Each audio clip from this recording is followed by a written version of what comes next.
Okay. For example, 9.3. Show that the ratio of velocity of an electron in the first orbit to the speed of light is a dimensionless number. First question first பாத்துருவோம். Velocity of first orbit ல உள்ள velocity கூட லைட்டோட வெலாசிட்டியோட ratio compare பண்ணீங்கன்னா dimensionless. ஜென்ரலாவே சொல்லிடலாம். லைட்டுடைய வெலாசிட்டிக்கு வந்து ஜென்ரலா வெலாசிட்டிக்கான unit metre per second. அது லைட் வெலாசிட்டியா இருந்தாலும் சரி, வெலாசிட்டி ஆஃப் த எலக்ட்ரானா இருந்தாலும் சரி, எல்லாத்துக்கும் யூனிட் சேம் தான். அப்போ ரேஷியோன்னு பார்த்தீங்கன்னா இதோட வெலாசிட்டி ரேஷியோவும் இதோட வெலாசிட்டி ரேஷியோவும் பார்த்தீங்கன்னா அது யூனிட் டைமென்ஷன் வராது, ரெண்டுமே சேம் ஆயிடும், கேன்சல் ஆயிடும் இல்லையா?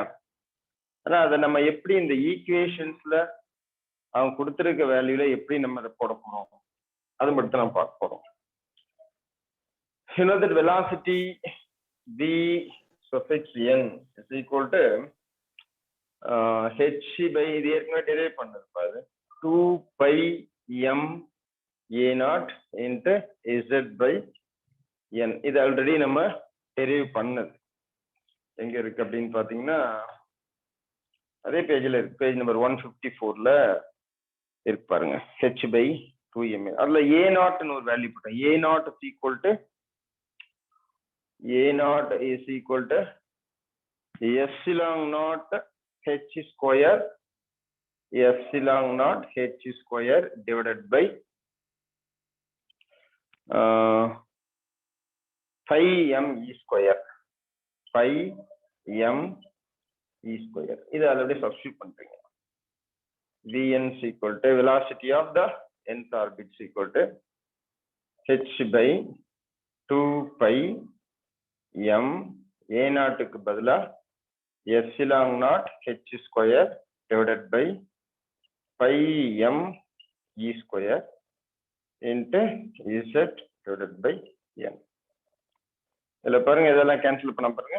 5 கேன்சல் பண்ணிடலாம், m கேன்சல் பண்ணிடலாம், ஹெச்சையும் ஸ்கொயரையும் கேன்சல் பண்ணிடலாம். ரிமைனிங் இருக்கிறது பார்த்தீங்கன்னா இ ஸ்கொயர் நியூமரேட்டருக்கா போயிடும். So vn is equal to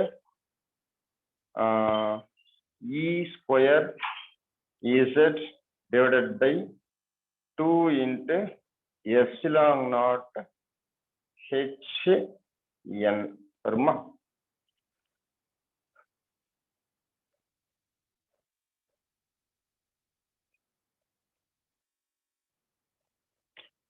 பாருங்க. இப்போ இதுல 2 epsilon naught hn. ஓகே, என்ன பண்றோம்னா vn மேலையும் numerator and denominator multiple by c. So e square z by 2 epsilon naught h இங்கேயும் c ஆல மல்டிபிள் பண்ணிடுறீங்க, c ஆல டிவைட் பண்ணிடுறீங்க n. Okay, so multiple and divided by n c. So this term is a constant. இது ஒரு கான்ஸ்டன்டா. So vn c எங்கே கொண்டு வந்துருங்க. இப்போ என்ன ஆயிடுச்சு, velocity of the nth orbit to the light velocity ratio ஆயிடுச்சா, which is equal to or z by n. இதோட வேல்யூவை ஆல்ஃபான்னு. What is alpha? Alpha is equal to e square divided by 2 epsilon naught hc. E square means 1.6 into 10 power minus 19 whole square divided by 2 into 8.854 epsilon naught value. 8.854 into 10 power minus 12 Planck's constant. 6.626 into 10 power minus 34 into velocity of light 3 into 10 power 8.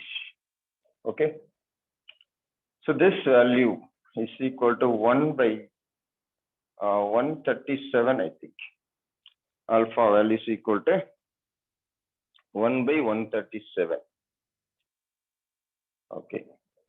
We can write Vc, that is Vn, velocity of the nth orbit, to the velocity of light is equal to, if we consider for hydrogen atom, z equal to 1.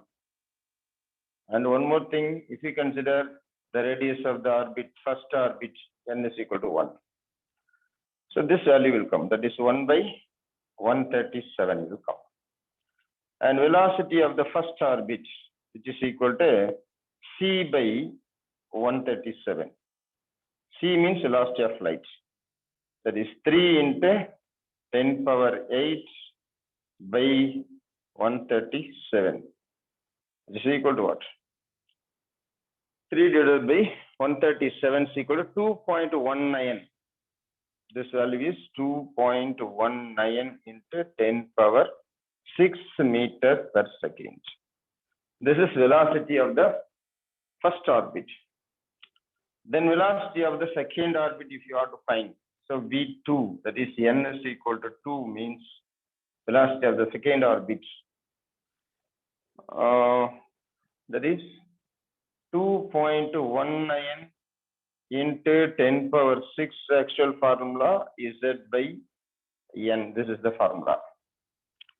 Okay, we see all நீங்க multiple பண்ண பிறகு இந்த value இப்போ n-க்கு 1 போட்டீங்க அப்படின்னா this is for n, Vn. For n is equal to 1, z equal to 1 அப்படின்னா hydrogen ஆட்டத்துக்கு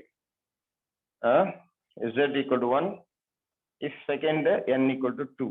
இங்கே z equal to 1, n equal to 1 போட்டீங்க. Next z equal to 1 for hydrogen atom. Second orbit, what is the velocity? So velocity of the second orbit, V2, is equal to 2.19 into 10 power 6 divided by 2 is equal to 1.095 into 10 power 6. 1.095 into 10 power 6 meter per second. And the same for hydrogen atom. Atomic number 1. And third orbit, velocity of the third orbit. The velocity of the third orbit is equal to the same 2.19 into 10 power 6 divided by n equal to 3. This value is equal to 0.7 something 73 into 10 power 6 meter per second. So in all the cases, the velocity of the first orbit is greater than the velocity of the second orbit is greater than the velocity of the third orbit. So the velocity is decreases when the orbit is increases. n value அதிகமாக velocity வந்து குறையும். நேத்திக்கு அதை பத்தி நம்ம சொல்லியிருப்போம் இல்லையா? போட்டுங்க ஒரு டைம்.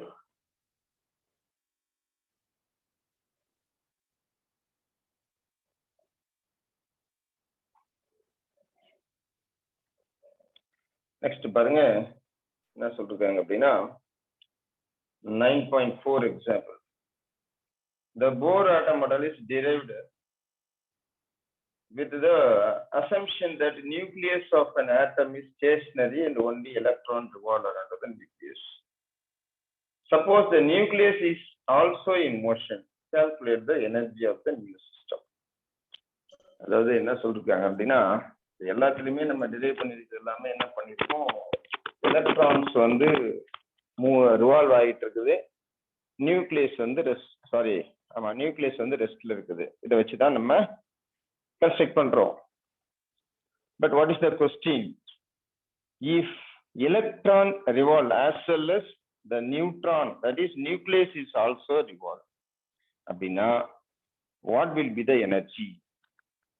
அதோட எனர்ஜி என்னவா இருக்கும் அப்படின்னு கேக்குறாங்க. For example this is mass of நியூக்ளியஸ்னு வச்சுக்கங்க, சாரி மாஸ் ஆஃப் எலக்ட்ரான் வச்சுக்கங்க. இது வந்து மாஸ் ஆஃப் நியூக்ளியஸ்னு வச்சுக்கங்க. இந்த மாஸ் ஆஃப் நியூக்ளியஸை நான் கேபிட்டல் எம்னு போட்டுக்கிறேன். the mass of electron small m போட்டுக்கிறேன். இது ரெண்டுத்தையும் உங்களோட டிஸ்டன்ஸ் பிடிச்சிங்க. இதோடைய சென்டர் ஆஃப் மாஸ் ரெண்டுமே சுத்துது அப்படின்னு வச்சுக்கங்களேன், both are revolving அப்படின்னா அதுக்குன்னு ஒரு சென்டர் ஆஃப் மாஸ் இருக்கும். this is the center of mass அப்படின்னு வச்சுக்கோங்க. RCM சொல்லுவோம், ஜென்ரலா சென்டர் ஆஃப் மாஸ் கூட வச்சு COM அப்படின்னு போட்டுருக்காங்க. இதோடைய டிஸ்டன்ஸ் R2 டிஸ்டன்ஸ் வச்சுங்க. இதோடைய distance R1 from the center of mass. இப்ப ரெண்டுத்துக்கும் உள்ள டோட்டல் மொமெண்டம் இஸ் கன்சர்வ்ட். இந்த கேஸ்ல total momentum is conserved. Total momentum அப்படின்னா மாஸ் இன்டு வெலாசிட்டி இல்லையா? இது எலக்ட்ரானுடைய மோஷன் தானே, m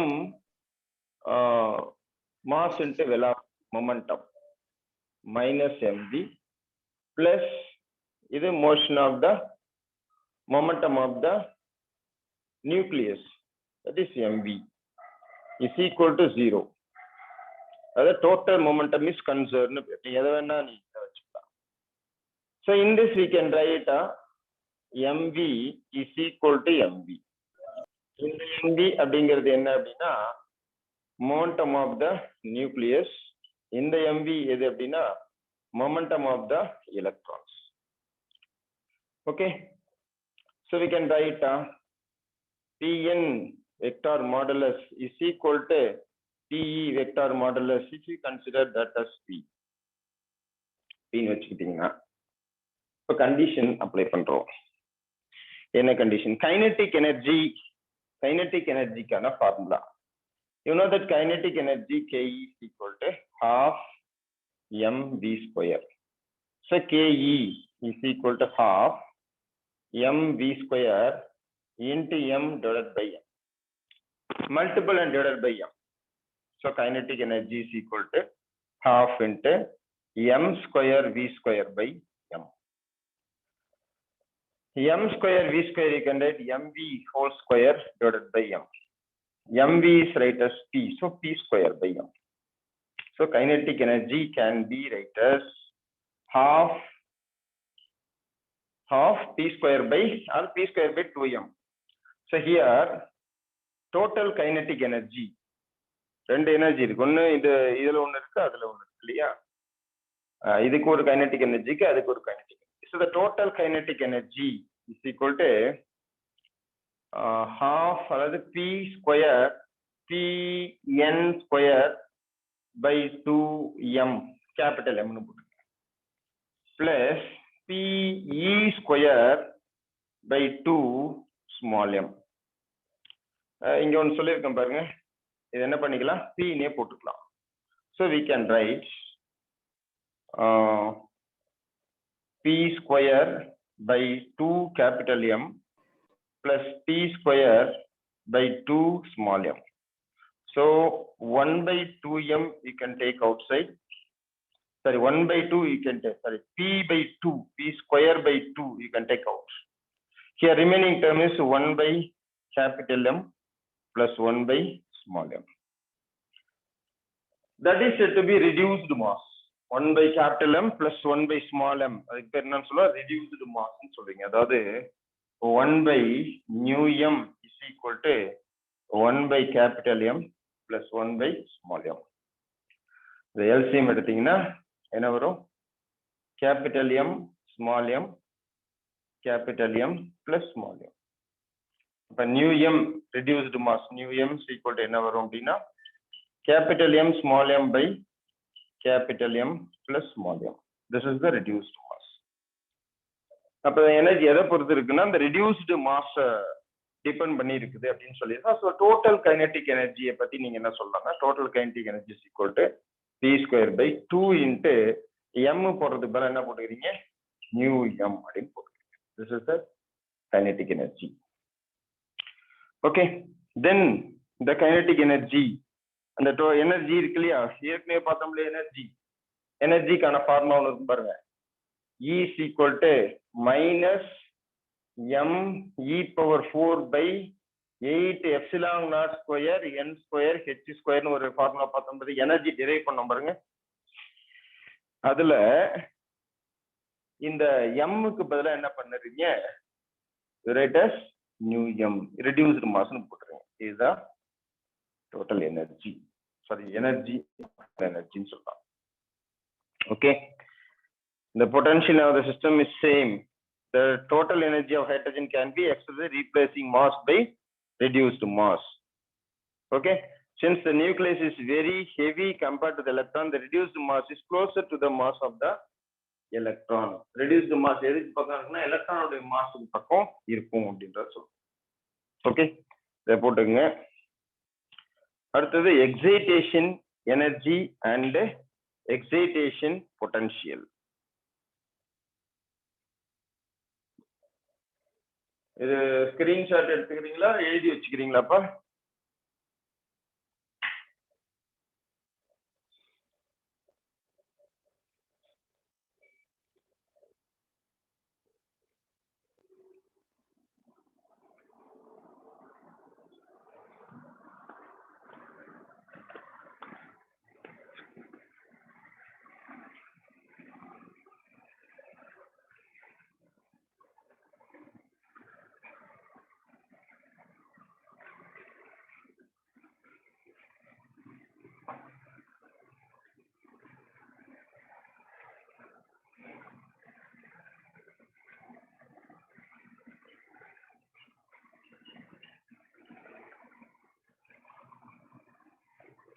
Excitation energy,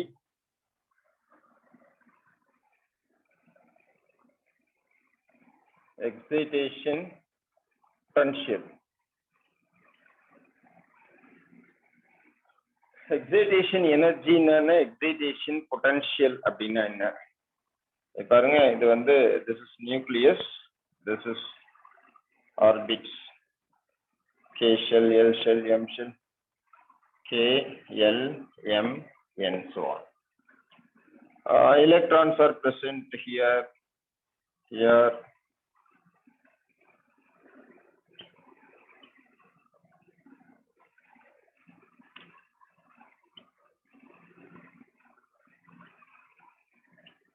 Okay. So what is the question? What is excitation? And so many empty orbits are also there. Empty orbits are also there. What is in the excitation? If any electron from the orbit moves to the higher orbit by taking energy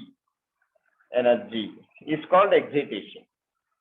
அதாவது ஒரு electron வந்து ஒரு ஆர்பிட்ல it takes the energy. அது எந்த எனர்ஜியா வேணா இருக்கலாம், thermal எனர்ஜியா இருக்கலாம், இல்ல போட்டான்ஸா இருக்கலாம், லைட் போட்டான்ஸா இருக்கலாம். It takes the energy and moves to the higher orbits. That is called excitation. So this energy required for the excitation is called the excitation energy. If you consider this is hydrogen atom, only one shell is present. This is first orbit.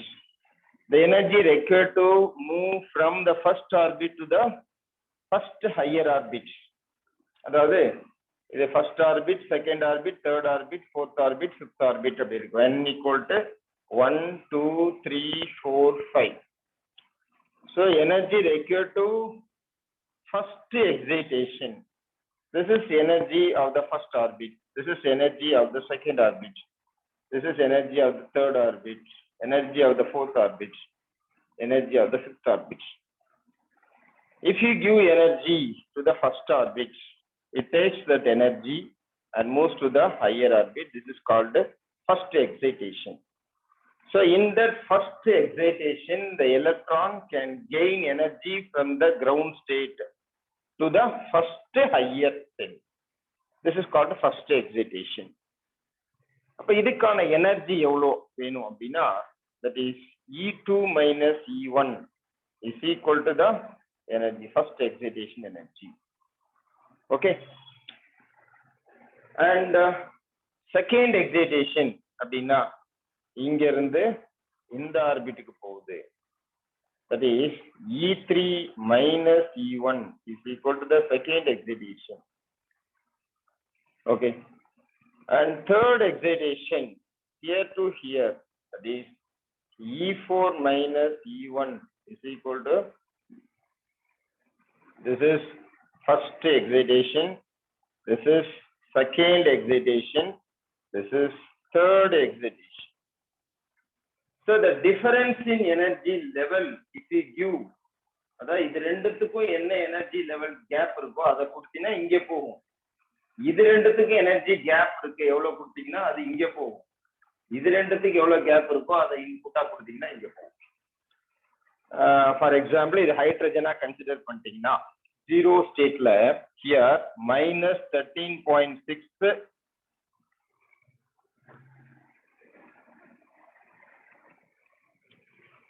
for hydrogen atom, this is -13.6 electron volts, and here -3.4 electron volts, here -1.51 electron volts. Okay, இது வந்து hydrogen சொல்லணும்னா அப்படிதான் சொல்லணும். அதுக்கு வேற அடுத்ததும் கொடுத்துருக்காங்களா? உங்களுக்கு வந்து ஒரு 2, 2, 3 தான் கொடுத்துருக்காங்க. ஓகே, இப்போ ஃபர்ஸ்ட் எக்ஸைட்டேஷன் அப்படின்னா என்ன? E2 - E1. ஸோ E2 அப்படின்றது -3.4 இல்லையா? 3.4 எலக்ட்ரான் வோல்ட்ஸ் மைனஸ் E1 அப்படிங்கிறது -13.6 electron volts. So difference பாத்தீங்கன்னா 10.2 electron volt வரும் plus 10.2 electron volts. If you give 10.2 electron volts, the electron from the first orbit moves to the second orbit. எதுல? In case of hydrogen atom. அதுவே இங்க இருந்து second excitation means E3 - E1. E3 - E1. E3 is 1.51 minus 1.51 electron volts. Minus E1 is minus 13.6 electron volts. If you are subtracting this, you get 12.1 electron volts. 12.1 electron volts. So this is excitation energy. Excitation energy. What is excitation potential? Energy per unit charge is said to be potential. Potential is what? Energy per unit charge. I mean, charge divide பண்றீங்க. For example, first excitation potential அப்படின்னா 10.2 electron volt இருக்கு இல்லையா? by is equal to 10.2 volt.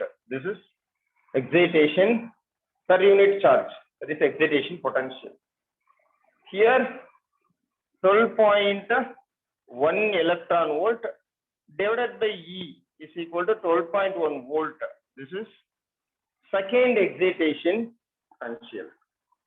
So in first excitation potential, the electron moves from ground state to the first excited level, first orbit, second orbit. Second excitation means ground state to third, that is second excitation. Okay, and what is meant by ionization? Ionization means if you move the electron from any one orbit to the infinite orbit, that is infinite அப்படின்றத நம்ம கணக்குல காமிக்க மாட்டோம். infinite அப்படிங்கிறது outermost orbit, அதை வெளியில எடுத்துடுவோம், கம்ப்ளீட்டா எடுத்துருவோம்னு அர்த்தம். Energy required to remove the atom, remove the electron. Energy required to remove the electron completely from the orbit. அதுக்கு எவ்வளவு எனர்ஜி தேவை? அதுக்கு தான் ionization energy.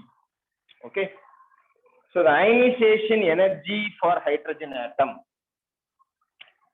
ionization energy அப்படின்னா எப்படி வச்சுக்கணும்? amount of energy required to remove an electron in an orbit, that is ionization energy.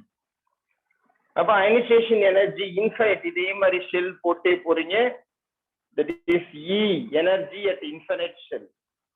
Okay, so E infinity minus E1 for hydrogen atom. E infinity is 0 minus E1 is minus 13.6 electron volts. So ionization energy for first orbit of hydrogen atom is 13.6 electron volts. This is ionization energy.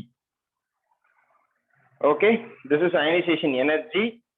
And ionization energy general form அப்படின்னா minus 13.6 electron volt by n square z அப்படின்னு ஒரு பார்த்திருப்பீங்கன்னு நினைக்கிறேன். இந்த formula எங்க இருக்கு அப்படின்னா z square by n ஸ்கொயர்னு வரும். z square by n square electron volt. இது எங்க நம்ம நேர்த்திக்கு நடத்திருக்கோம்னு நினைக்கிறேன். எந்த பேஜ்ல இருக்கு அப்படின்னா பேஜ் நம்பர் 155ல பாருங்க. Energy of the nth orbit, energy of the nth orbit. இப்போ இசட்ங்கிறது அட்டாமிக் நம்பர். நம்ம ஹைட்ரஜனுக்கு போடக்குள்ள இசட் ஈக்குவல் டு 1ன்னு போட்டுக்கிறீங்க. ஃபர்ஸ்ட் ஷெல்லுன்னா n is equal to 1ன்னு போட்டுக்கிறீங்க. So that we can get E energy for first orbit of hydrogen atom is minus 13.6 electron volt அப்படின்னு வரும். இதுவே ஹீலியம் ஆட்டமா இருந்தா Z equal to 2ன்னு போடுவீங்க. அதுல ஃபர்ஸ்ட் ஆர்பிட் ஆகுதுன்னா n equal to 1ன்னு போட்டுக்கிறீங்க தான் வச்சுப்போம். So that E1 for helium, that is minus 13.6 electron volt into 4, 2 square வந்துருமா 4 divided by 1 square 1. So E1 is equal to the 4 ஆல மல்டிபிள் பண்ணீங்கன்னா அநேகமா என்ன வரும்னா 54.4 வரும். 54.4 minus 54.4 electron volt by 1. First shell ஆயிருந்துச்சுன்னா this is for helium. அத மாதிரி அவங்களை எப்படி வேணுமா கேட்கலாம். இல்லை இப்ப நீங்க வந்து கிரியேட்டிவா அவங்க எப்படி கேட்டாலும் இதுக்கெல்லாம் நீங்க ஆன்சர் பண்ண தெரியும். இந்த ஃபார்முலாவை ஸ்ட்ரக்சரா வச்சுக்கணும் தான். அதே மாதிரி அயனைசேஷன் எனர்ஜி எவ்வளோ? This is ionisation potential, sorry ionisation energy. Ionisation potential means the same divided by charge. Ionization potential means ionization energy per unit charge. For example, E1 ionization energy of electron in the first orbit, E1 is equal to எவ்வளவு சொல்றீங்க minus 13.6 electron volt சொல்லிருக்கோம் இல்லையா, which is equal to 13.6 electron volt divided by E, which is equal to 13.6 volt. This is ionization potential. This is ionization energy. This is ionization energy. This is ionization potential. Potential என்னது per unit charge எவ்வளோ அப்படின்னு கேட்பாங்க. அதான் ionization potential. ரெண்டுத்துக்கும் difference புரிஞ்சுக்கணும், அவ்வளவுதான். Okay,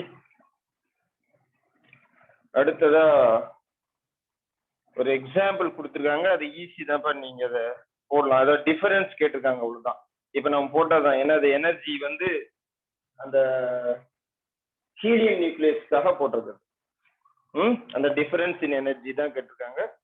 அது நீங்க பாருங்க, ஈஸியா தான் இருக்கு. அது ஒன்றும் பெரிய காம்ப்ளிகேட்டட் கிடையாது. கிரியேட்டிவா தான் நடத்துவாது.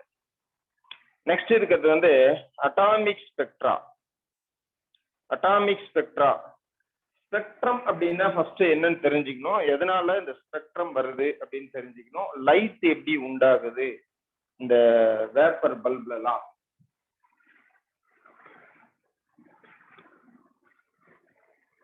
Spectrum means splitting of the composite wavelength அப்படின்னு சொல்லலாம். ஸ்பெக்ட்ரம் அப்படின்னா splitting of composite wavelength. அப்போ அட்டாமிக் ஸ்பெக்ட்ரம் அப்படிங்கிறதுல எப்படி இந்த அட்டாமிக் ஸ்பெக்ட்ரம் நடக்குது? ஃபார் எக்ஸாம்பிள், இது வந்து ஒரு சோடியம் வேப்பர் லேம்ப்னு வச்சுங்க. Sodium vapour lamp. இந்த சோடியம் வேப்பர் லேம்ப்ல நம்ம இது சார்ஜ் கொடுக்குறோம்னா என்ன நடக்குது இதுல பார்த்துட்டீங்கன்னா, இந்த மாதிரி அதுலயும் வந்து ஆர்பிட் இருக்குமா, first orbit, second orbit, third orbit, fourth orbit, இந்த மாதிரி ஆர்பிட் இருக்கும். இப்ப நீங்க கொடுத்த எனர்ஜியை சப்போஸ் இங்க இருக்கிற ஒரு எலக்ட்ரான் உடனே இங்க ஜம்ப் ஆயிடுது. ஜம்ப் ஆன உடனே நீங்க ஸ்பெக்ட்ரம் எடுக்கக்குள்ள பாத்தீங்கன்னா ஒரு மைக்ரோமீட்டர் ஐபிஎஸ் வச்சு ஒரு ஸ்பெக்ட்ரோமீட்டர் வச்சு பார்க்கக்குள்ள பாத்தீங்கன்னா என்ன நடக்கும், இந்த மாதிரி கொடுத்துட்டீங்க, அந்த கொடுத்த எனர்ஜி இங்க போகுது. This is h nu. Energy is given. This energy is absorbed by the electron and moves to the higher level. இதுக்கு பேரு இந்த மாதிரி எலக்ட்ரான் அதோட ஸ்டேபிள் லெவல்ல இல்லாம if the electron moves to any other higher orbit அப்படின்னு போயிடுச்சுனாலே நீங்க என்ன சொல்லுவீங்கன்னா the atom is in the excited state சொல்லுவீங்க. அப்ப எலக்ட்ரான் மட்டும் நீங்க சொல்றது கிடையாது, எலக்ட்ரானுடைய இந்த மோஷனை வச்சு என்ன சொல்லிடுறீங்க, now the atom is in the excited state. எல்லா எலக்ட்ரானும் அதோடைய ஆர்பிட்ல இருந்துச்சுன்னா அது ஸ்டேபிள். அது இல்லாம ஒரு எலக்ட்ரான் வந்து மேல போயிடுச்சுன்னா we say that is unstable. அது வந்து unstable அப்படின்னு சொல்லிடுவோம். ஓகே, எலக்ட்ரான் இஸ் unstable அல்லது excited state அப்படின்னு சொல்லுவோம். எக்ஸைட்டட் லெவலுக்கு போயிடுச்சு. இப்ப நீங்க ஸ்பெக்ட்ரம் பார்க்கக்குள்ள நீங்க கொடுத்த அந்த எனர்ஜி இருக்கு இல்லையா, அந்த எனர்ஜி செய்யக்கூடிய இடத்துல ஒரு பிளாக் கலர் லைன் தெரியும், ஒரு பிளாக் கலர் கோடு தெரியும். இமிடியேட்டா என்ன ஆகுது அப்படின்னா within 10 power minus 8 second it comes to original level. திருப்பி எங்க இருந்ததோ அந்த இடத்துக்கு வந்துருது. அப்ப எடுத்ததை என்ன ஆகும்னா அது கொடுக்கணும், கொடுத்துட்டு அப்ப எனர்ஜியா lose by higher energy lower எனர்ஜிக்கு எலக்ட்ரான் வரக்குள்ள எவ்வளவு எனர்ஜி டிஃபரன்ஸ் இருக்கோ, அதாவது இந்த 4க்கும் 3க்கும் energy in 4 minus energy in 3, இதுதான் வந்து எனர்ஜி h nu. இதுதான் வெளில விட்டுட்டு வரும். ஓகே, அப்ப அந்த நியூன்றது ஃப்ரீக்வன்சியா எப்படி போட்டுப்பீங்க, hc by லாம்டான்னு போடலாமா. அப்ப இது ஒரு குறிப்பிட்ட வேவ் லென்த்தை வெளியில விட்டுட்டு தானே வெளில வரும். அப்போ இந்த வேவ் லென்த்தை நம்ம கேப்சர் பண்ணக்குள்ள பாத்தீங்கன்னா இதுல நம்மளுக்கு லைட் கிடைக்கும். இந்த இடம் பாத்தீங்கன்னா உங்களுக்கு எப்படி இருக்கும், பிரைட்டா இருக்கும். அந்த கோடு பிரைட்டான கோடா தெரியும். சோ இந்த ஸ்பெக்ட்ரத்துக்கு பேரு எது, ஃபர்ஸ்ட் உள்ள ஸ்பெக்ட்ரத்துக்கு பேரு. சப்போஸ் இந்த லைட் இங்க போயிருக்கு, இங்க இருந்து எலக்ட்ரான் அப்சர்வ் ஆயிருக்கு, இந்த எலக்ட்ரான் அதிகமான எனர்ஜி இருக்கு, நேரா இங்க போயிடுது. This is also absorption. அதனால மேல அங்க போயிடுது. அங்க போன உடனே இந்த லைன் இங்க பார்க்கக்குள்ள இங்க நம்மளுக்கு பிளாக்கா தெரியும், அது ஸ்பெக்ட்ரம் எடுத்து பார்க்கக்குள்ள. Okay, it appears black. ஏன்னா என்ன ஆயிடுது, அந்த லைட் தெரிய வேண்டிய இடத்துல இது இழுத்துக்குது. அந்த லைட்டை இழுத்துக்கிட்ட உடனே என்ன ஆயிடுது, இந்த எலக்ட்ரான் அதை இழுத்துக்கிச்சு, அந்த எனர்ஜி இழுத்துக்கிச்சு. அந்த எனர்ஜி தெரிய வேண்டிய இடத்துல அங்க ஒரு கருப்பு கோடு தெரியுது. So this dark lines are due to absorption of light radiation by the electrons. அதனால இதுக்கு பேரு absorption spectrum. அந்த இடத்துல எல்லாம் பாத்தீங்கன்னா கருப்பு கருப்பு கோடு கோடா தெரியும். This is called absorption spectrum. If within 10 power minus 8 again it comes back to the original position and attain the stable configuration. So immediately it comes to the original stable configuration, it emits the light radiation. அது எடுத்ததை கொடுக்கக்குள்ள நம்மளுக்கு அந்த light பிரைட்டா தெரியும். அந்த டைம்ல bright கோடு தெரியும், அது என்ன வேவ் லென்த்தோ அந்த கலருக்கான கோடு நமக்கு தெரியும். அதுக்கு பேர் வந்து எமிஷன் ஸ்பெக்ட்ரம் அப்படின்னு பேரு. அப்சர்ஷன் ஸ்பெக்ட்ரம் அப்படின்னா எதனால வருது அப்படின்னா குறிப்பிட்ட வேவ் லென்த்தை அப்சர்வ் பண்ணிக்கிட்டு அது ஹையர் எனர்ஜிக்கு போயிடுது.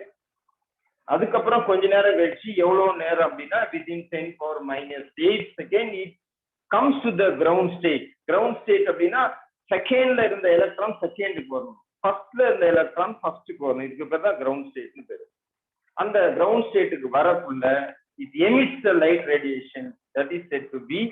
அதை நீங்க ஸ்பெக்ட்ரம் பார்க்கக்குள்ள நிறைய கோடு கூட தெரியும், ஒரு வேவ் லென்த் தெரியும். எப்படி எப்படின்னு வச்சுங்களேன், இங்க இருந்து இங்க வர்றது ஒரு வேவ் லென்த், இதுல இருந்து இதுல வர்றது ஒரு வேவ் லென்த்.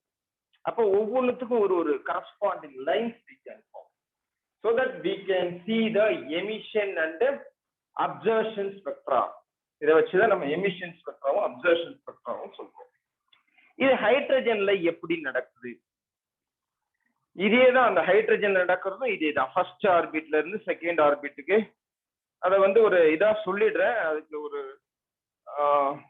இதை நீங்க புக்ல இல்ல, இது பழைய மாடல் பழைய புக்ல தான் இருக்கும். அது ஆனா நீங்க எழுதிக்கீங்க.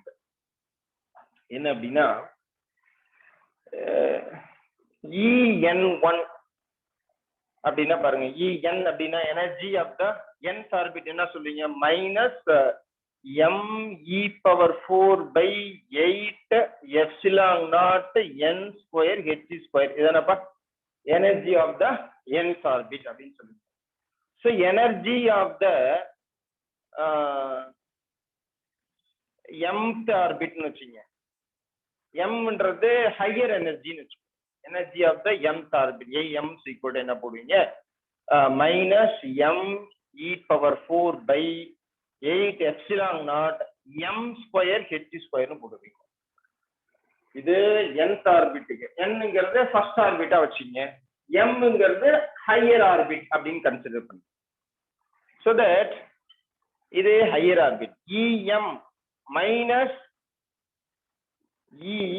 En is equal to energy total energy அப்படின்னு வச்சுங்க இந்த எனர்ஜி எமிட் ஆகிற எனர்ஜி அப்படின்னு வச்சுங்க em minus En is equal to minus me⁴/8 epsilon naught m square h square minus me⁴/8 epsilon naught n square h square இப்படி வந்து இத எப்படி எழுதிக்கலாம் இந்த மைனஸ் மைனஸ் பிளஸ் ஆயிடுச்சு அதனால இதை முன்னாடி போட்டு அதை பின்னாடி போட்டுக்கிறேன் எப்படி பாருங்க me⁴/8 epsilon naught m square h square sorry n square h square minus me⁴/8 epsilon naught m square h square. ஆச்சா இங்க பாருங்க E equal to h nu அதுக்கு அடுத்த ஸ்டேஜ்ல நியூக்கு பதிலா c/λன்னு போட்டுக்கலாம். E equal to h nu equal to c/λ. அப்ப E equal to we can write hc/λ. இப்ப hc/λ is equal to this value. இதுல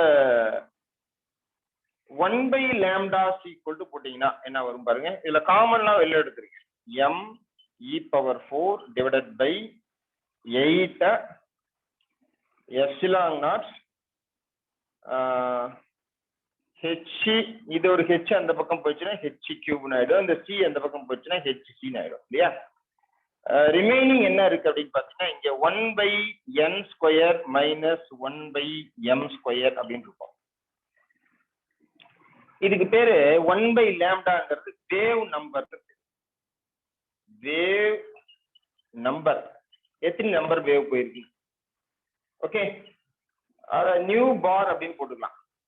திஸ் இஸ் ஈக்குவல் டு இந்த 1/λ இருக்கு இல்லையா இதுக்கு பதிலா நியூ பார்னு போட்டுக்கலாம். ஸோ nu bar is equal to இதெல்லாம் ஒரு கான்ஸ்டன்ட் பாருங்க இதெல்லாம் ஒரு constant mass of electron charge of electron epsilon permittivity Planck's constant, velocity of light, all the constants. The constant is called Rydberg constant.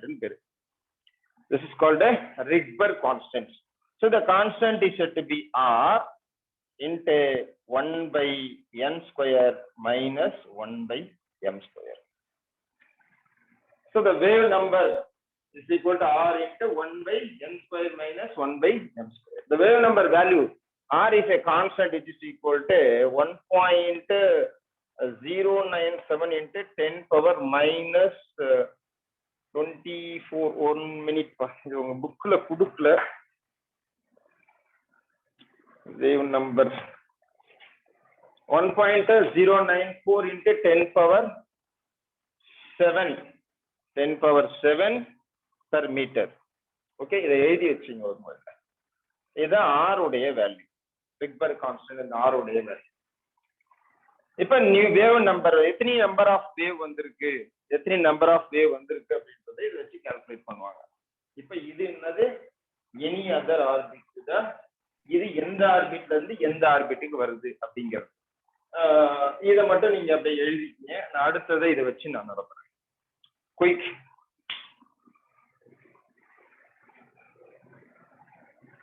உங்களுக்கு அந்த பேஜ் நம்பர் 162ல இந்த equations போட்டிருக்காங்க பாருங்க 9.18 ஒரு ஈக்குவேஷன் எழுதிருக்காங்க பாருங்க. அந்த ஈக்குவேஷன் எப்படி டெரைவ் ஆச்சு அப்படின்னா இப்படிதான் டெரைவ் ஆச்சு.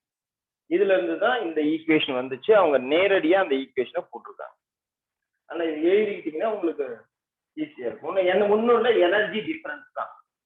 ஹையர் ஆர்பிட்ல இருந்து லோயர் ஆர்பிட்க்கு ஜம்ப் பண்ண உள்ள எனர்ஜி ரிலீஸ் பண்ணுது. ரிலீஸ் பண்ற எனர்ஜி ஹெச் நியூன்னு வச்சுக்கிறோம். அவ்வளவுதான். Nu equal to c by லேம்டான்னு போட்டு அதுல காமனா உள்ள டேர்ம்ஸ் வெளியில எடுத்துட்டு போட்டிருக்கோம். 1 by லேம்டாங்கிறது நம்பர் ஆஃப் வேவ்ஸ் அப்படின்னு அர்த்தம். வேவ் நம்பர்னு அர்த்தம். அது நியூ பார் அப்படின்னு போட்டிருக்கேன். இது எல்லாமே ஒரு கான்ஸ்டன்ட், அதனால ஆர்னு போட்டிருக்கேன். அதோட வேல்யூ இங்க எழுதிருக்கேன். ஏன் பெர் மீட்டர்னு போட்டிருக்கோம்னா இந்த பக்கம் பாருங்க, இதுக்கு நம்பர்ஸ் எத்தனாவதுல இருந்து எத்தனாவது வரை இதுக்கு யூனிட் கிடையாது. பாருக்கு யூனிட் என்னன்னா நியூ பாரோட யூனிட். இது length 1 by length 1 by metre, அதனால பெர் மீட்டர்னு வரும்.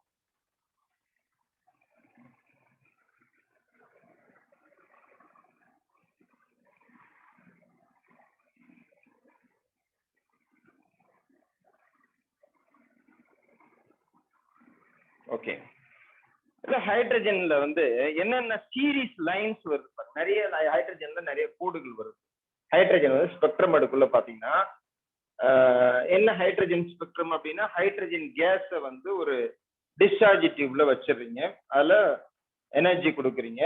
அந்த ஹைட்ரஜன் ஆட்டம் என்ன பண்ணுது, கேஸிஸ் மாலிகூல்ஸ் தானே, அது என்ன பண்ணுது, அந்த எனர்ஜி எடுத்துட்டு ஹையர் எனர்ஜிக்கு போகுது, திருப்பி லோயர் எனர்ஜிக்கு வருது. வரக்குள்ள நம்மளுக்கு நிறைய லைன்ஸ் கிடைக்குது. அந்த ஒரு செட் ஆஃப் லைன்ஸுக்கும் ஒரு நேம் வைக்கிறோம். என்ன அப்படின்னா ஃபர்ஸ்ட் லைமன் சீரீஸ். இந்த லைன்ஸ் நிறைய வருது, அதனால சீரீஸ் லைன்ஸ் சொல்லுவோம். நிறைய வருது, அதனால லைமன் சீரீஸ். ரெண்டாவது பால்மர் சீரீஸ்.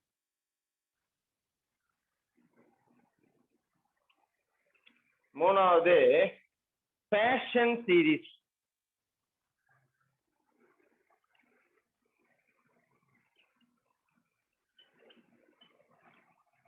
மூணாவது பேஷன் சீரீஸ். நாலாவது பிராக்கெட் சீரீஸ்.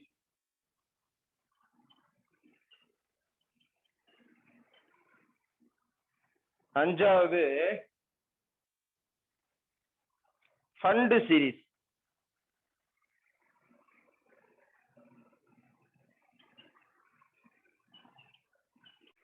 இந்த பி சைலண்ட் ஃபண்ட் சீரீஸ். இப்போ இது ஹைட்ரஜனுடைய லெவல், அதாவது first level, second level, third level, fourth level, fifth level அப்படின்னு ஆர்பிட்ஸ் இருக்குது இல்லையா? இன்ஃபினிட் நம்பர் ஆஃப் ஆர்பிட்ஸ் இருக்கும். இந்த மாதிரி இன்ஃபினிட் நம்பர் ஆஃப் ஆர்பிட்ஸ் இருக்கு.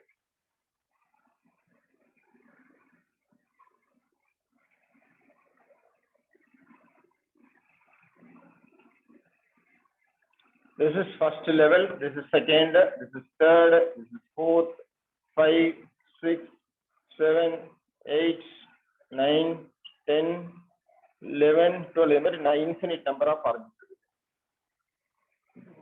இப்ப நீங்க ஃபர்ஸ்ட் ஆர்பிட் எடுத்துக்கிறீங்க அப்படின்னா n = 1 இல்லையா? ஃபர்ஸ்ட் ஆர்பிட் எடுத்துக்கிட்டீங்கன்னா ஃபார் லைமன் சீரீஸ்னா எனி அதர் ஹையர் ஆர்பிட் தான் ஃபர்ஸ்ட் ஆர்பிட். லைமனுக்கு என்ன சொல்லணும்னா, அந்த electron jump from any other higher orbit தான் ஃபர்ஸ்ட் ஆர்பிட். அப்ப என்னென்ன பாசிபிலிட்டிஸ் லைமன் சீரீஸ்னா, செகண்ட்ல இருந்து ஃபர்ஸ்ட் வரலாம், ஓகே, தேர்ட்ல இருந்து ஃபர்ஸ்ட் வரலாம், ஃபோர்த்ல இருந்து ஃபர்ஸ்ட் வரலாம், ஃபிஃப்த்ல இருந்து ஃபர்ஸ்ட் வரலாம். அது மாதிரி எதுல வேணா ஹையர் ஆர்பிட்ல இருந்தாலும் ஃபர்ஸ்ட் ஆர்பிட் வரும்.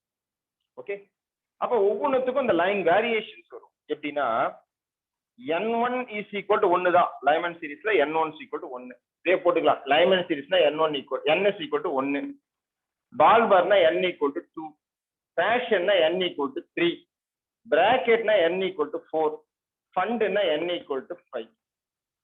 அப்ப n = 1. m என்னவா இருக்கலாம் அப்படின்னா, ஃபர்ஸ்ட் பாசிபிலிட்டி m = 2 இருக்கலாம், 2ல இருந்து 1க்கு வந்திருக்கலாம். அடுத்தது 3 இருக்கலாம், 3ல இருந்து 1க்கு வந்திருக்கலாம். அப்புறம் 4 இருக்கலாம், 4ல இருந்து 1க்கு வந்திருக்கலாம். அப்புறம் 5 இருக்கலாம். அப்படி எதுல இருந்து வேணா வந்திருக்கலாம். m ஃபர்ஸ்ட் பாசிபிலிட்டிஸ் அப்படின்னு கேட்டாங்கன்னா என்ன அப்படின்னா செகண்ட். ஓகே, லைமன் சீரீஸ்ல உள்ள ஃபர்ஸ்ட் பாசிபிலிட்டி அப்படின்னா என்னது, செகண்ட். அப்போ ஃபார்முலா என்ன அப்படின்னா, nu bar that is wave number = r into 1 by n square, 1 by n square m square இல்லையா 1 by n ஸ்கொயர். அப்போ 1 by n ஸ்கொயர்னா 1 square minus 1 by m square அப்படின்னா 2 ஸ்கொயர். இது ஃபர்ஸ்ட்டுக்கு. அப்போ nu bar equal to r into 1 by 1 1 minus என்ன வரும் 1 by 4 1 minus 1 by 4. அப்போ இதுக்கு எல்சிஎம் எடுத்தீங்கன்னா என்ன வரும் 4 minus 1 3 by 4 வரும். அப்போ which is equal to 3r by 4. இது first possibilities. சப்போஸ் செகண்டா இருக்குன்னா nu bar is equal to அதாவது என்னங்கிறது ஒண்ணுதான் m எடுத்து என்னவா இருக்கலாம்னா m வந்து 2 3 இருக்கலாம். செகண்ட் லைன் அதாவது ஃபர்ஸ்ட் லைன் அப்படின்னா அவங்க இப்படி கூட சொல்லலாம். ஃபர்ஸ்ட் லைன் அப்படின்னா 1, செகண்ட் லைன் எடுத்தா 3ல இருந்து வரும், தேர்ட் லைன் எடுத்தா 4ன்னு வரும், ஃபோர்த் லைன் எடுத்துட்டாங்கன்னா m ஈக்குவல் டு 5 அப்படின்னு வரும். இப்போ nu bar equal to r into Lyman சீரீஸை பொறுத்தவரையில n வந்து 1 தான். அப்போ 1 by 1 ஸ்கொயர்னா 1 தான் வரும். மைனஸ் இங்க என்ன வரும் 1 by 3 ஸ்கொயர் வரும். அப்போ 1 by 9ன்னு வந்துடும். 1 by 9ன்னு வந்துடும். இது செகண்ட் லைனுக்கு. இது ஃபர்ஸ்ட் லைனுக்கு. ஃபர்ஸ்ட் லைன்ல இங்க என்ன வச்சுட்டு m is equal to 2ன்னு வச்சுக்கிட்டீங்க. அப்ப 9னா 9 minus 1 8 by 9ன்னு வரும், which is equal to 8r by 9 அப்படின்னு வந்துடும். அப்படியே நீங்க சொல்லிட்டு போயிட்டே இருக்கலாம். அதனால இதுக்கு கான்ஸ்டன்டா என்ன இதுக்கு ஃபார்முலா அப்படின்னா nu bar equal to r into 1 minus 1 by m square தான் ஃபார்முலா லைமனுக்கு. ஓகே, இப்போ லைமன் சீரீஸ்ல இது பால்மர் சீரீஸ்னா என்னன்னா வேற ஒன்றும் கிடையாது. பால்மர் இதெல்லாம் லைமன் சீரீஸ் இந்த மாதிரி வருஷத்துல இது வரல போலாம். பால்மர் சீரீஸ்னா any other higher orbit to the second orbit, அதாவது தேர்ட்ல இருந்து செகண்டுக்கு வரலாம், ஃபோர்த்ல இருந்து செகண்டுக்கு வரலாம், ஃபிஃப்த்ல இருந்து செகண்டுக்கு வரலாம், சிக்ஸ்த்ல இருந்து செகண்டுக்கு வரலாம், அதே மாதிரி இன்ஃபினிட்ல இருந்து வர செகண்டுக்கு வரலாம். ஓகே, இதுல இது மாதிரி அதாவது வெரி ஹையர் எனர்ஜி லைன் அப்படின்னு கேட்டாங்கன்னு வச்சுக்கோங்களேன். இந்த லைன்ல ஹையர் எனர்ஜி லைன் அப்படின்னா m என்னவா இருக்கலாம்னா m வந்து இன்ஃபினிட்டியா இருந்துச்சுன்னா ஹையர் எனர்ஜில கிடைக்கும். m வந்து இன்ஃபினிட்டியா இருந்துச்சுன்னா ஹையர் எனர்ஜி லெவல் கிடைக்கும். புரியுதா? எனர்ஜி கேப் அதிகமா இருக்கும். அதே மாதிரி இப்போ பால்மர் சீரீஸ் அப்படின்னா n ஈக்குவல் டு 2. பால்மர் சீரீஸ்னா n ஈக்குவல் டு 2. m என்னவா இருக்கலாம்? ஃபர்ஸ்ட் பாசிபிலிட்டி m என்னவா இருக்கலாம்னா 3ல இருந்து வரலாம், அடுத்தது 4ல இருந்து 5ல இருந்து அப்படியே போயிட்டு இன்ஃபினிட்டி இருந்து வரலாம். Okay, so nu bar equal to r into 1 by nங்கிறது 2 இல்லையா? அப்ப 2 ஸ்கொயர் மைனஸ் 1 by m ஸ்கொயர்னே வச்சு. So new bar is equal to r into 1 by 4 minus 1 by m square. இது ஜெனரல் ஸ்ட்ரக்சர் ஃபார்முலா. இப்போ ஃபார் எக்ஸாம்பிள் வந்து 3 இருக்குது, first லைன்னா 3 அப்படின்னா ஃபார் எக்ஸாம்பிள் n வந்து 2 தான், ஆனா m என்னவா இருக்கு 3 இருக்குது, மினிமம் சின்ன லைனா இருக்குது அப்படின்னா nu bar equal to r 1 by 4 minus 1 by 3 square 1 by 9. இதை நீங்க சால்வ் பண்ணி போட்டீங்கன்னா என்ன வருதோ அதுதான் இதுக்கான நியூ பார். இதே மாதிரியே பேஷன் சீரீஸ் அப்படின்னா என்ன இருக்குன்னா n ஈக்குவல் டு 3. அப்போ any other higher orbit to the third orbit, the electron jump from any other higher orbit to the third orbit, that is called Paschen series. அதுக்கும் இதே மாதிரி தான். அதாவது அங்க வந்து 2 ஸ்கொயர் போட்டீங்க இல்லையா, இங்க 3 ஸ்கொயர் போடுவீங்க, இங்க m ஸ்கொயர் போடுவீங்க. அப்ப பேஷன் சீரீஸ்க்கு எடுத்துக்கிட்டீங்கன்னா n ஈக்குவல் டு 3, m என்னவா இருக்கலாம்னா m மினிமம் பாசிபிலிட்டி m வந்து 4 இருக்கலாம், 5 6 and so on. அது Paschen series. Brackett series means any other higher orbit to the fourth orbit, any other higher orbit, electron jump from any other higher orbit to the fourth orbit. Fashion series பொறுத்தவரை n equal to 4, m என்னவா இருக்கலாம்னா 5 இருக்கலாம், minimum 6 7 அப்படி இருக்கலாம் infinity வரையில. Pfund சீரீஸ்னா any other higher orbit to the 5th orbit infinity வரல எப்படி வேணா போடலாம். அது Pfund series. That is n equal to 5 இருக்கும். m is equal to என்னவா இருக்கலாம்னா மினிமம் 6 7 8 அது வரல இருக்கலாம். ஓகே, இதுதான் spectral series of hydrogen atom அப்படின்னு பேரு. இப்போ இந்த ஒவ்வொன்றுத்துக்கும் ஒரு ரீஜியன் இருக்கு. அதாவது பிளைமன் சீரீஸ்னா அதுல கிடைக்கக்கூடிய இந்த கோடுகள்லாம் பாத்தீங்கன்னா எதுக்கு நியரஸ்டா இருக்குன்னு பாத்தீங்கன்னா அல்ட்ராவயலட் ரீஜியனுடைய நியரஸ்டா இருக்கும். இந்த லைன்ஸ் கிடைக்குது இல்லையா, இந்த லைனுடைய வேவ் லென்த்லாம் மெஷர் பண்ணி பார்த்தோம்னா அல்ட்ராவயலட் ரீஜியன்ல என்ன வேவ் லென்த் இருக்கோ அந்த வேவ் லென்த் இருக்கும். ஸோ லைமன் சீரீஸை நீ கண்ணால பார்க்க முடியாது. இந்த ரீஜியன் வந்து யூவி ரீஜியன், இன்விசிபிள், இத பார்க்க முடியாது. அடுத்ததா இருக்கிறது பாருங்க பால்மர் சீரீஸ். இந்த பால்மர் சீரீஸோடைய வேவ் லென்த் ரீஜியனை பாத்தீங்கன்னா எதுக்குள்ள இருக்குது அப்படின்னா விசிபிள் ரீஜியன்ல இருக்குது. இதை நீங்க கண்ணால பார்க்க முடியும்.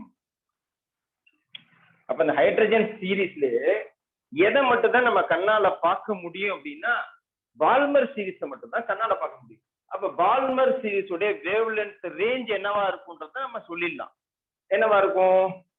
பால்மர் சீரீஸ் உடைய வேவ் லென்த் ரேஞ்ச் வந்து ஒரு 4000 ஆம்ஸ்ட்ராங்ல இருந்து 7000 to 8000 ஆம்ஸ்ட்ராங் வரையில இருக்கும். இந்த ரேஞ்சை தாண்டி போகாது.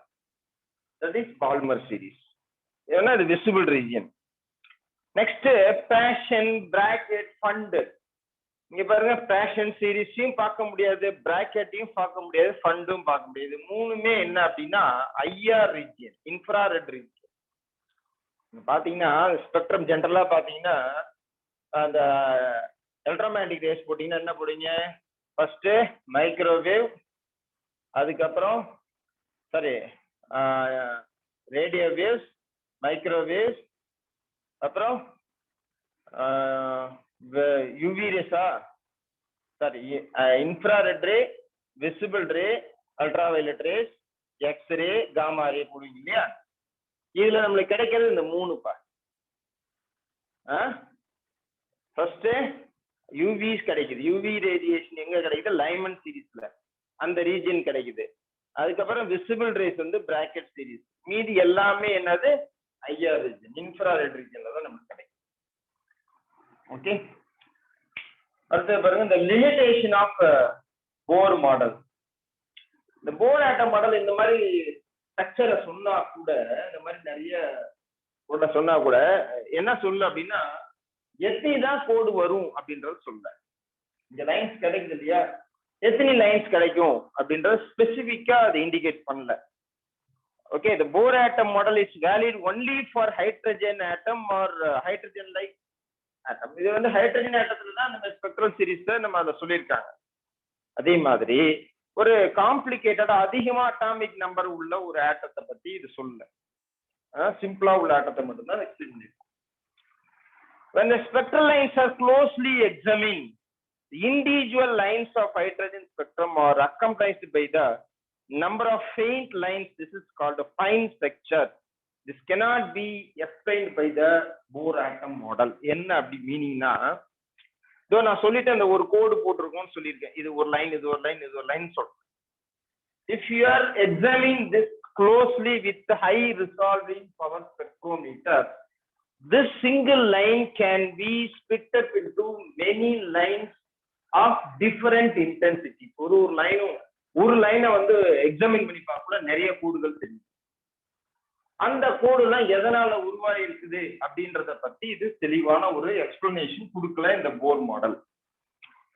போர் atom model fail to explain the intensity variation in the spectral lines. அந்த மாதிரி கிடைக்கக்கூடிய அந்த லைன்ஸ்ல ஒரு லைன் வந்து ஹை இன்டென்சிட்டி இருக்கு, ஒண்ணுலாம் குறைவான இன்டென்சிட்டி இருக்குது.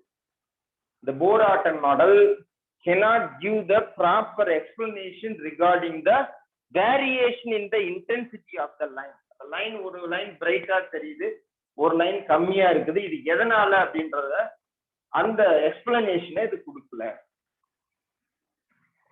Next The distribution of electron in the various levels cannot be completely explained by the Bohr model. Bohr model பொறுத்தவரை distribution of electron ஒரு ஆட்டத்துல electrons வந்து first orbit எவ்வளோ, second orbit எவ்வளோ, third orbit எவ்வளோ, subshells இருக்கு பாருங்க.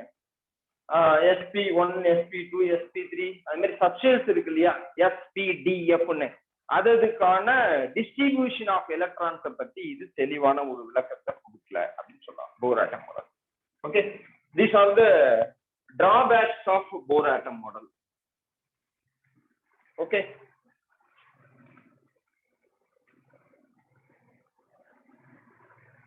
okay, இதுவரையில இருக்கட்டும், remaining நாளைக்கு பார்ப்போம். Thank you. Thank you, sir. Thank you, sir. Thank you, sir. Thank you, sir. Thank you, sir.